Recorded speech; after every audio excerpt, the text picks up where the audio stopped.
I found my son's phone unlocked on my kitchen counter, and I wish I had never picked it up. Not because I saw something shocking, but because I understood it immediately. They were documenting me, tracking every small mistake, every pause, every forgotten word, not out of concern, out of strategy. In that moment, I realized something colder than betrayal. They were not waiting for me to decline. They were building the proof that I already had. And somehow, I had become the last obstacle between them and everything I owned. Before we dive into today's story, take a moment to share where you're watching from.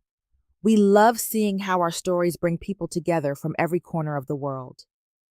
Your thoughts and comments are what make this community so special, and we're truly grateful to have you here. If you haven't already, don't forget to hit that subscribe button and turn on notifications so you never miss a new story filled with drama, resilience, and unexpected twists. Now, settle in, get comfortable, and maybe grab your favorite drink, because this is a tale you won't want to miss. Let's get started. My name is Margaret Ellis. I am 67 years old, and I have lived in the same house in Sedona, Arizona for nearly 3 decades. It sits on a quiet stretch of land where the red rocks catch the morning light in a way that still surprises me, even after all these years. Some mornings, the sun rises slow and soft, turning everything outside my window into shades of copper and gold. I usually sit at the kitchen table with my coffee and watch it happen, the way I always have. This house was not something I inherited or stumbled into. My husband and I built it together, piece by piece, when we were younger and far less certain about the future. We did not have much money back then, but we had time, patience, and a shared belief that if we worked hard enough, we could create something that would last.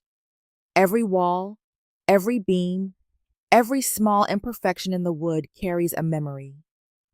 I can still point to the exact spot where he mismeasured a doorway and laughed about it for weeks. He passed away 12 years ago, suddenly, from a heart condition we did not know was there. The house became quieter after that, but it never felt empty. I stayed because leaving would have felt like abandoning something we had built with intention. Instead, I learned how to live inside the silence. I made routines. I filled my days with small, steady habits that gave shape to time. I tend to the desert garden behind the house, where things grow slowly but stubbornly. I attend a yoga class twice a week with a group of women who have known loss in one form or another. I keep my finances in order, the way I always have. Before I retired, I worked as a chief accountant, and that part of me never really went away. I track everything. I understand where my money is, where it goes, and what it supports. There has always been comfort in that clarity. The house is paid off, completely. No liens, no shared ownership, no complications. My name is the only one on the deed. It is, in many ways, the most solid thing I have to show for a lifetime of careful decisions. I do not live extravagantly, but I live securely, and that has always been enough. My son, Daniel, lives in Phoenix. He is 42 now, with a life that has grown separate from mine in the way adult children's lives tend to do. We speak regularly, though not deeply. He visits on holidays when he can. I have never questioned his intentions, only accepted the distance as something natural. That is why, when he called me one afternoon in early spring, I did not hesitate. His voice sounded tired, stretched thin in a way I had not heard before. He told me work had become unstable, that the market had shifted, that things were not as secure as they used to be. He said he and his wife might need a temporary place to stay, just until everything settled. I remember standing by the kitchen counter, looking out at the red rocks as he spoke. I did not ask many questions. I did not think through the details. I simply said yes. It felt like the obvious thing to do, the only thing to do. I did not know then that this small decision, made in less than a minute, would quietly begin to unravel everything I thought I understood about my life, my home, and my own son. If you're still watching and starting to feel like something isn't quite right in this story, comment number 1 below so I know you're paying attention. Now, let's move on to chapter 2. When Daniel and Rachel moved in, the house did not change all at once. It happened gradually, in ways that were easy to overlook if you were not paying close attention. At first, I told myself it was just the natural adjustment that comes with having more people in a space that had long belonged to only one. The mornings were no longer quiet in the same way. There were footsteps overhead, cabinet doors opening earlier than I was used to, voices moving through the rooms before I had finished my first cup of coffee. I tried to see it as a kind of liveliness returning to the house, something that might even be good for me. Rachel was efficient. I noticed that within the first week. She had a way of moving through a room with purpose, as if everything had a better place than where it currently sat. One afternoon, I came back from my yoga class and found the living room rearranged. The chairs were angled differently, the side table had been moved closer to the window, and several items that had always been on the shelves were gone. I did not ask about them right away. I assumed she had simply put them somewhere else. Later, I found a small box in the hallway closet. Inside were framed photographs, a few decorative pieces, and a ceramic bowl my husband had once picked out at a roadside market. They were wrapped carefully, but they had been removed without a word. I told myself it was just a matter of taste. Daniel, for his part, began to involve himself in things he had never shown much interest in before. One evening, he sat down across from me at the kitchen table and asked about my online accounts. He spoke gently, explaining that it might be easier if he helped manage everything digitally. He said systems had changed, that things were more complicated now, and that he did not want me to have to worry about missing anything important. I listened. I nodded. I allowed him to show me a few things, but I did not give up control. Not entirely. That part of me, the part that had spent a lifetime keeping things in order, did not step aside so easily. I told him I preferred to stay involved, and he smiled in a way that suggested he understood. A few days later, I received a call from my insurance company. The representative asked to confirm some information and then referred to me as the secondary contact on the account. I corrected her politely, but when the call ended, I sat at the table for a long time with the phone still in my hand. It was a small thing. It could have been a clerical error, but it stayed with me. That evening the house was quiet again, though not in the same comforting way it used to be. I had gone to bed early, but I was not yet asleep. Through the thin space between floors, I could hear voices from upstairs. Not clearly, just enough to recognize the rhythm of conversation. And then, distinctly, Rachel's voice. "We need a cleaner timeline." There was a pause after that. I could not hear Daniel's response. I did not move. I lay there in the dark, staring at the ceiling, letting the words settle into the silence. I did not know what timeline she meant. I did not know what they were trying to organize or fix. But I knew, with a certainty that did not need explanation, that the tone of her voice was not concern. It was precision, and something about that, something quiet and controlled beneath the surface of it, made it impossible for me to fall asleep. If you're still here, and you can sense the tension building beneath the surface, comment number 2 below to let me know you're with me. Now, let's move on to chapter 3. By the time that morning arrived, something in me had already begun to shift. I was paying closer attention to the small details, the pauses in conversation, the things that did not quite settle the way they should. Still, I had no proof, only a quiet unease that followed me from room to room. Daniel left earlier than usual that day. I could hear it in the way he moved through the house, faster, less deliberate. Cabinet doors closed a little too hard. His footsteps crossed the floor with urgency. He called out a quick goodbye, already halfway out the door before I could respond properly. The house fell silent again almost immediately. I stayed in the kitchen, rinsing my coffee cup, letting the water run longer than necessary. That was when I noticed his phone. It was lying on the counter near the edge, screen still lit, as if it had been set down only seconds before he left. I picked it up without thinking. There was no intention behind the gesture. It was instinct, the same instinct that had guided me through years of picking up after him when he was a child, setting aside the things he forgot, keeping small parts of his life from slipping through the cracks. I meant to place it somewhere safe, but before I could turn it over, the screen brightened in my hand. A message thread was open, 3 names at the top: Daniel, Rachel, and someone saved as Dr. Klein.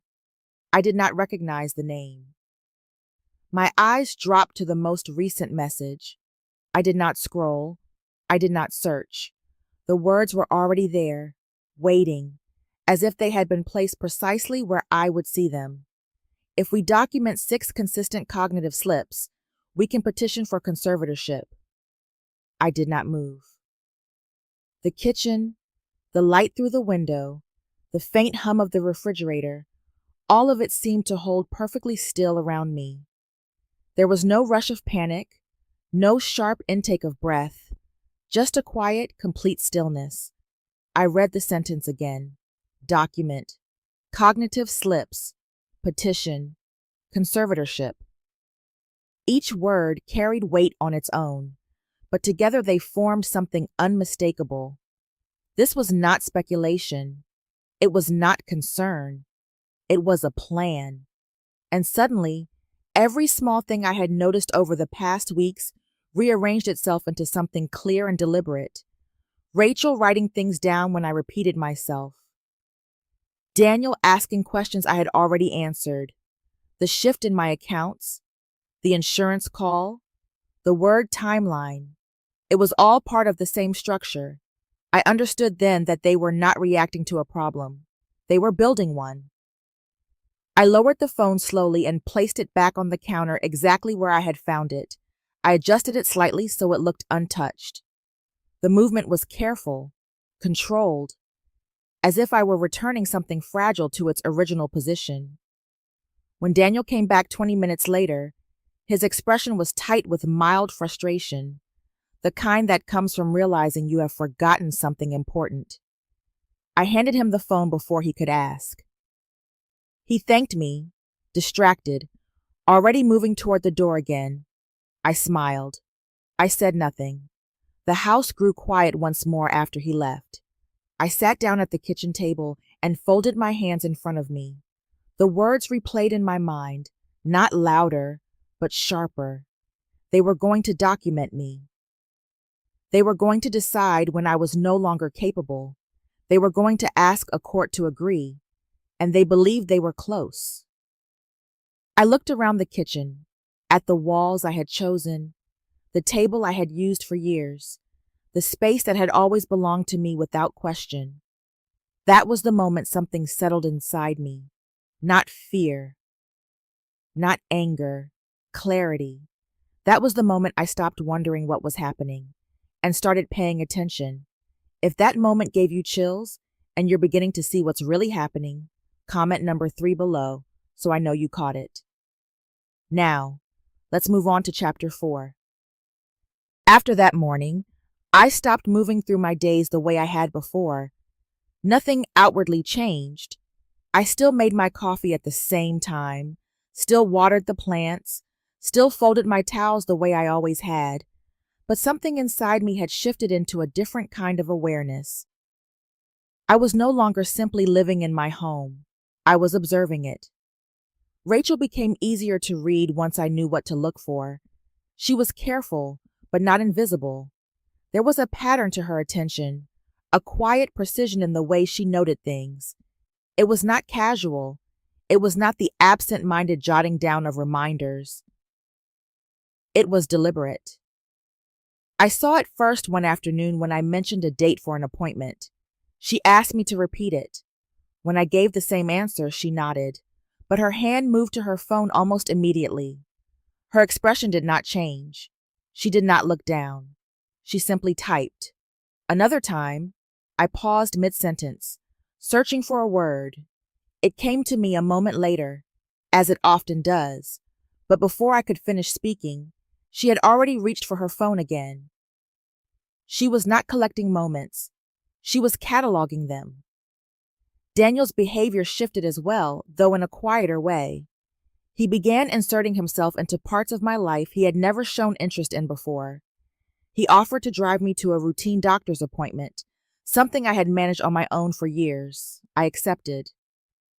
What I did not expect was for him to follow me into the examination room. He sat beside me, listening closely as the doctor spoke. At first, I thought it was simple concern, but then he began asking questions, not about my health in general, but about memory, about cognitive changes in people my age, about what signs to look for. He framed everything carefully, as if he were asking out of curiosity. But I recognized the structure of the questions. They were not random. They were building towards something. When the doctor left the room, Daniel picked up a pamphlet from the counter and took a photograph of it. He did not explain why. He did not need to. By then, I was already beginning to understand. This was not about checking on me. This was about creating a record that could be used later. That night, I sat at my desk and opened my files. I reviewed the deed to the house, every page, every signature. Nothing had changed. My name remained the only one attached to it. No transfers, no additions. That knowledge steadied me. Then I turned to my computer and searched for something I never imagined I would need to understand: documenting cognitive decline for legal purposes. The information was clear, almost clinical in its structure: patterns of behavior, recorded incidents, medical evaluations, petitions filed to establish control over a person's financial and legal decisions. Step by step, it was all there, and as I read, I could see exactly where I fit into that process. They were not guessing. They were following a blueprint. I called Helen the next day. We met in the afternoon quietly, without telling anyone. I explained everything I had seen, everything I suspected. She listened without interruption, her expression steady, as if none of it surprised her.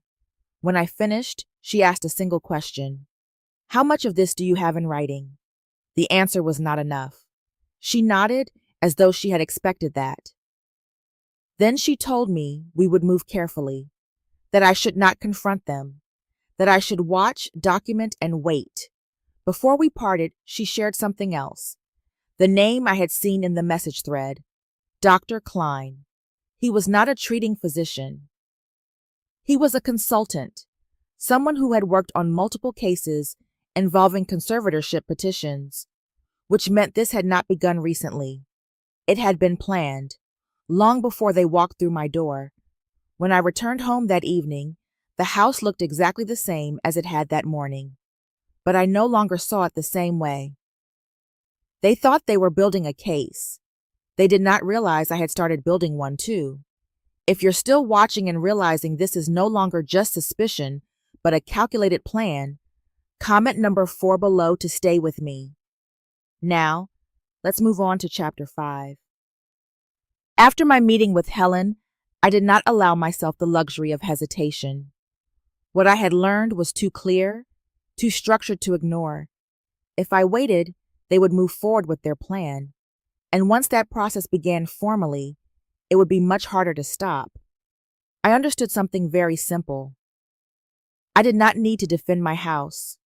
I needed to remove it from the equation entirely. The decision came quietly, without drama. I would sell the house before they could take it from me. I contacted a real estate agent recommended by one of Helen's colleagues, someone known for handling private transactions. We met in his office 2 days later. I did not tell him everything. I did not need to. I told him I wanted a discreet sale, no public listing, no open houses, no attention. He asked a few careful questions, the kind professionals ask when they sense there is more beneath the surface. I answered only what was necessary. He nodded, assured me that there were buyers who preferred quiet transactions, people willing to move quickly for the right property. Timing, he said, would not be a problem. That was all I needed to hear. At the same time, Helen began setting up a trust for me. We worked through the details methodically, ensuring that once the house was sold, the proceeds would be protected and placed beyond easy reach. Every document was reviewed, every clause explained. There was no room for error. I also scheduled a medical evaluation, this time on my own. I did not mention it to Daniel. I drove myself, sat alone in the examination room, and answered every question with the same steady clarity I had always possessed.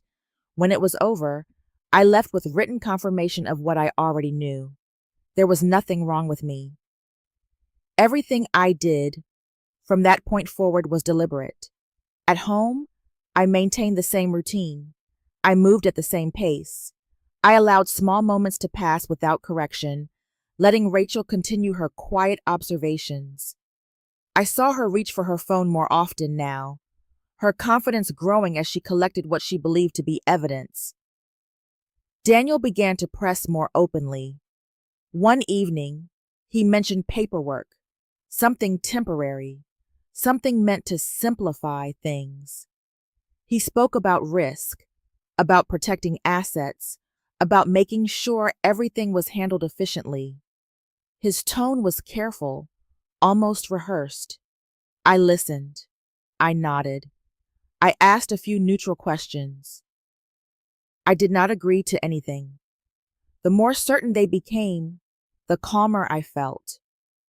There is a kind of clarity that comes when you understand exactly what someone is trying to take from you. It removes confusion. It strips away doubt. What remains is not anger, but focus. I was not reacting anymore. I was executing. The house began to look different to me as the days passed, not because anything in it had changed, but because I knew it would not be mine for much longer. I walked through each room with a quiet awareness, noting the details I had once taken for granted. The way the light settled in the living room in the late afternoon, the sound of the wind against the windows at night, the small imperfections in the walls that only I would notice. I did not feel loss, not yet. What I felt was control. They were preparing to take my house. They did not realize I had already decided to take it away. By the time everything was set in motion, I understood that what mattered most was not speed, but timing. I had already taken the steps they could not see. The house was in the process of being sold. The trust was established. The medical confirmation sat safely in my possession. From the outside, Betsy, nothing had changed. Inside, everything had. I could have confronted them then. I could have placed the truth on the table and forced them to respond. I imagined how that conversation might unfold, the denial, the careful deflection, the way they would reshape the narrative into something softer, something easier to defend. It would not end anything. It would only push their plan into a different form. So I chose not to speak. Not yet. Instead, I continued as I had been, moving through the house with the same measured pace, answering questions, allowing silences, offering nothing that would disrupt the version of me they believed they were observing. Rachel grew more confident as the days passed. I could see it in the way she watched me, no longer cautious, but assured. Her phone was never far from her hand. Sometimes it rested on the table between us, screen dark, positioned just slightly too close to be incidental. It did not take long for me to understand what she was doing. There are small sounds a device makes when it is recording, not always audible, but present in the way attention shifts around it. There is also a certain stillness in a person who is collecting something rather than participating in it. I recognized both. I did not acknowledge it. Instead, I adjusted. When she asked me a question, I let a pause linger a second longer than usual. When I spoke, I allowed my words to arrive more slowly, as though I were searching for them. Once, I repeated a detail I had already mentioned, just slightly differently, not incorrectly, just enough. I was careful. Every deviation was measured. I never lost track of anything important. I never contradicted myself in a way that could not be explained. What I offered were fragments, moments that could be interpreted but never confirmed. I gave them exactly what they were looking for. Daniel, meanwhile, began to press with more urgency. He returned to the topic of paperwork, framing it as a precaution, something temporary, something meant to protect rather than control. He spoke about timelines now, about the importance of acting before circumstances changed. I listened without resistance. I neither agreed nor refused. The more they believed they were approaching a conclusion, the more certain they became in their approach. And certainty, I have learned, is often where people become careless. At night, I found myself thinking less about what they were doing and more about what it meant. Not in terms of strategy, but in terms of truth. There had been a time when I would have asked myself whether I had misunderstood, whether there was some version of this that still aligned with care or concern. That question no longer existed. This was not confusion. This was intention.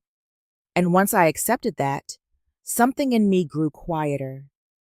I did not feel anger in the way I might have expected. What I felt was distance, a clear, steady separation between who I had believed my son to be and the choices he was now making. I realized then that speaking too soon would not change him. It would only warn him. So I allowed them to continue. I did not stop them from building their case. I made sure it was built on exactly what I wanted them to see.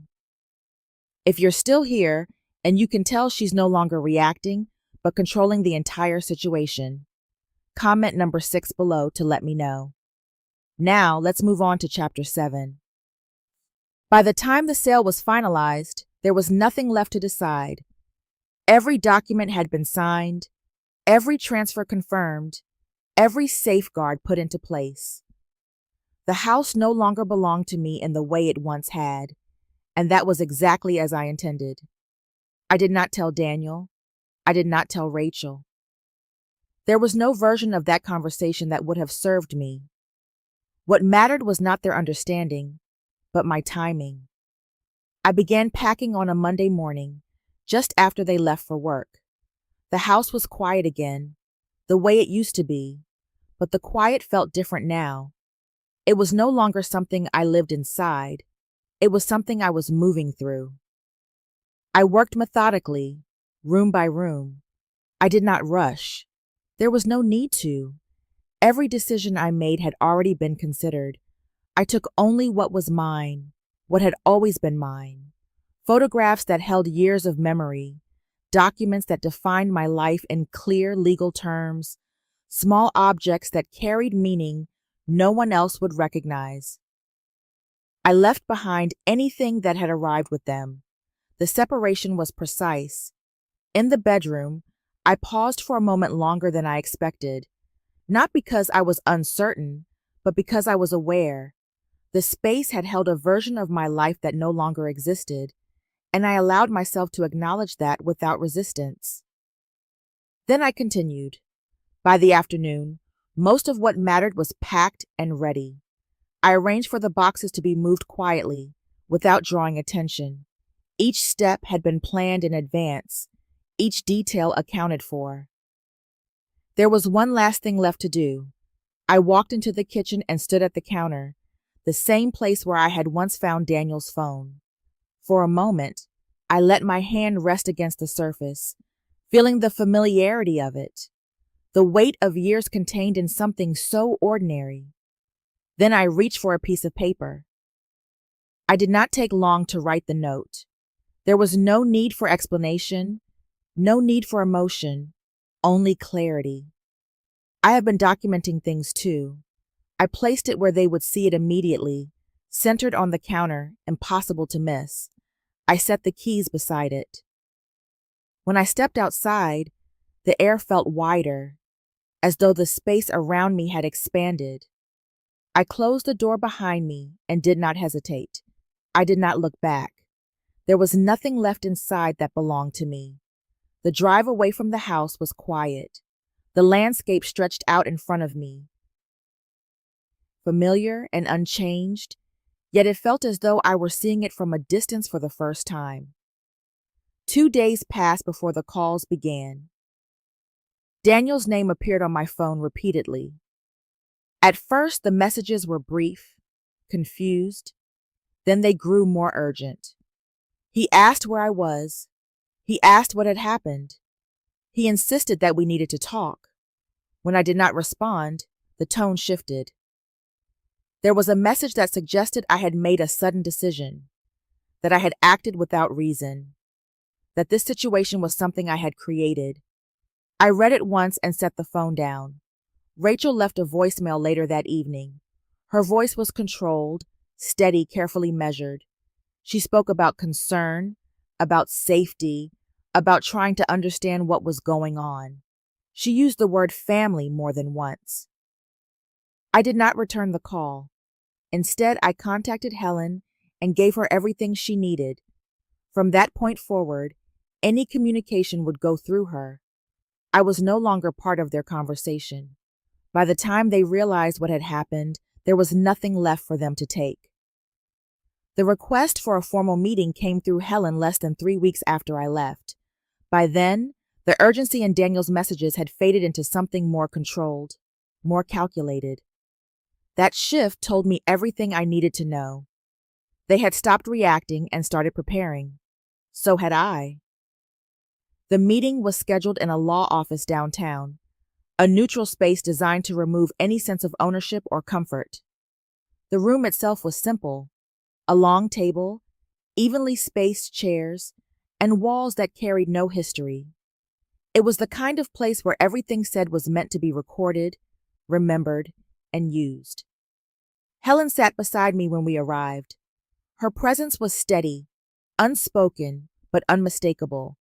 I was no longer walking into this alone. Daniel was already there. He looked different from the last time I had seen him. Not older exactly, but worn in a way that suggested the past few weeks had not gone as he expected.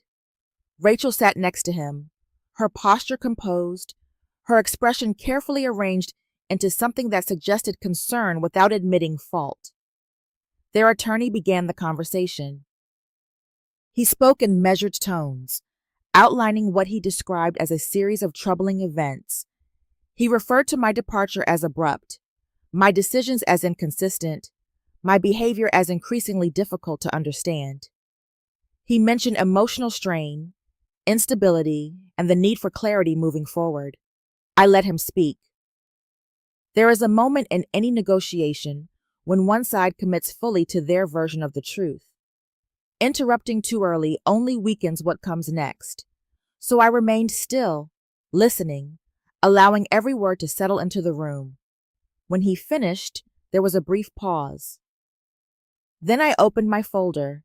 I placed the contents on the table one piece at a time, printed messages from the group chat, a detailed timeline of events, records of behavior that matched, step by step, the structure they had tried to build, documentation of my independent medical evaluation, clearly stating that I was of sound mind and fully capable of managing my own affairs. I did not explain them. I did not need to. The attorney began to read, slowly at first, then with increasing focus. The room changed in that silence. It was subtle, but unmistakable. The confidence that had filled it moments earlier began to recede, replaced by something far less certain. I spoke only once. I am not confused. I know exactly what I have done. Daniel shifted in his chair. For a moment, it looked as though he might respond, but whatever he intended to say did not come.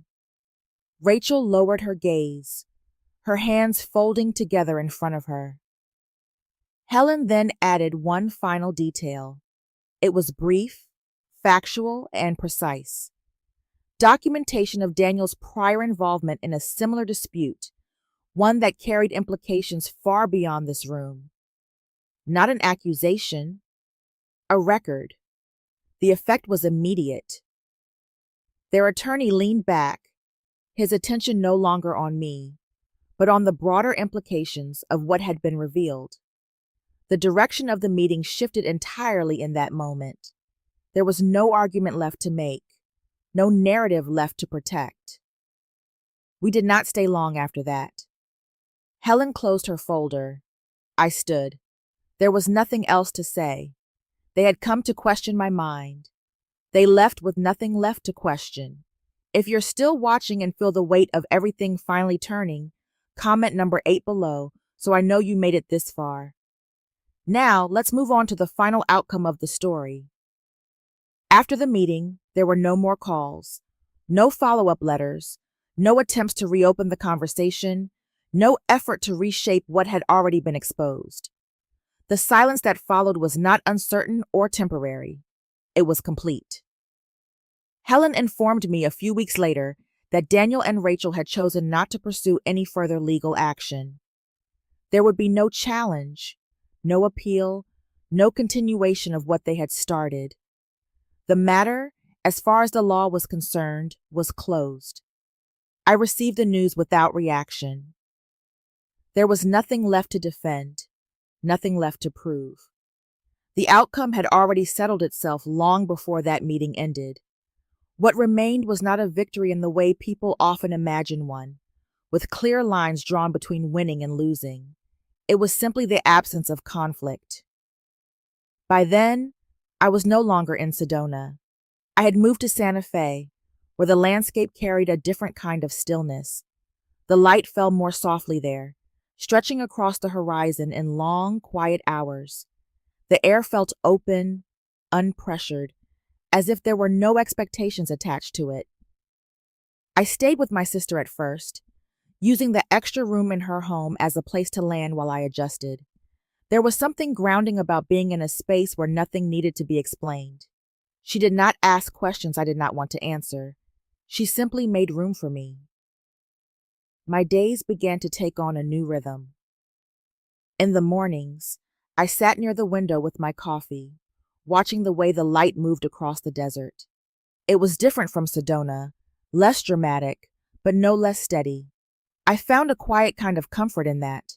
I started painting again, something I had not done in years, not because I was particularly skilled at it, but because it required nothing from me beyond attention. There was no outcome to manage, no expectation to meet, only the act itself. I joined a small group that met once a week, women who gathered without formality, sharing time more than stories. There was an ease in those conversations, an understanding that did not need to be explained in detail. No one asked me to justify my choices. No one suggested I should have done things differently. For the first time in a long while, I noticed that I was not adjusting myself to fit the people around me. I had done that for years without realizing it. I had softened my words, shifted my habits, made small accommodations so that others would feel comfortable. It had become so natural that I no longer recognized it as something I was doing. Here, there was no need for that. And in that absence, something else took its place. Space. I thought about Daniel less than I expected to. When he came to mind, it was not with anger, and not with the sharp edge of betrayal that had once been there. What remained was quieter than that. A kind of recognition. He had made a choice, not a sudden mistake, not a moment of confusion, but a decision built over time. And that decision had nothing to do with who I had been to him. It had everything to do with what he wanted. I did not try to reconcile that. Some things do not require understanding. They only require acceptance.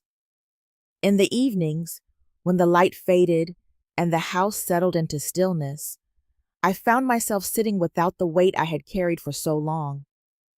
Not because everything had been resolved, but because I was no longer holding on to what could not be changed. What remained was not what I had lost, but what I no longer had to carry. The mornings in Santa Fe arrive without urgency. The light comes in gradually, stretching across the horizon before it settles into the room. I have grown used to waking with it, not to any schedule, but to the quiet rhythm of a place that asks nothing from me. I sit by the window with my coffee, the same way I always have, but it feels different now. There is no anticipation of interruption, no subtle awareness of being observed or evaluated. The stillness belongs to me entirely. There is a tree just beyond the edge of the yard, small and unremarkable at first glance. I have found myself watching it often. It does not change quickly. It does not demand attention. It simply exists, rooted where it has chosen to grow. I understand that now in a way I did not before. There are moments when I think about the house in Sedona, not with longing and not with regret, but as one might think about a place that was important once and is now complete. It no longer holds anything unfinished for me. I do not revisit what happened there in detail. I do not replay the conversations or reconsider the decisions. The clarity I reached did not require repetition to remain true. I have not written to Daniel. For a time, I wondered if I would feel the need to, if there would be something left unsaid, some final explanation that might bring a different kind of closure. But that feeling never came. There are endings that do not need to be discussed. There are truths that do not need to be agreed upon. What happened did not leave me with questions. It left me with understanding. I have come to see that the moment of betrayal was not the moment everything was taken from me. It was the moment something was revealed. Not about my son, though that was part of it, but about the space I had allowed others to occupy in my life. I had believed that maintaining peace required adjustment, that care meant making room, even when that space began to press against me. Over time, I had made myself smaller without noticing, shaping my days around what others needed or expected. That is what changed, not because I forced it to, but because I could no longer ignore it. You do not lose your life when people betray you. You lose it when you remain where you are, no longer seen clearly. The realization did not arrive all at once. It settled in slowly, through the choices I made afterward, through the quiet of a new place, through the absence of tension I had once accepted as normal. I spend part of my afternoons painting now. The work is uneven, sometimes clumsy, but it does not matter. There is no one measuring it, no one deciding whether it is good enough. I paint what I see, and sometimes what I remember, and sometimes nothing in particular at all. The act itself is enough. In the evenings, I sit outside and watch the light fade. There is a moment, just before the sky darkens completely, when everything softens. Edges blur, colors settle into something quieter. I recognize that moment. It is not an ending. It is a transition. I did not rebuild my life. I simply returned to the part of it that had always been mine. In the end, what we carry is not the loss, but the lesson it leaves behind.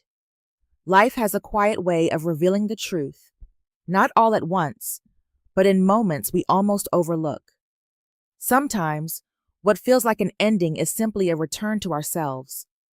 There is strength in walking away from what no longer honors us, and there is peace in choosing a life that does not require us to shrink, explain, or endure. Not every story needs closure through words. Some are completed through action, through silence, through the simple act of moving forward. If this story resonated with you, take a moment to share your thoughts in the comments. Your voice matters here, And if you would like to hear more stories like this, do not forget to follow and subscribe to the channel.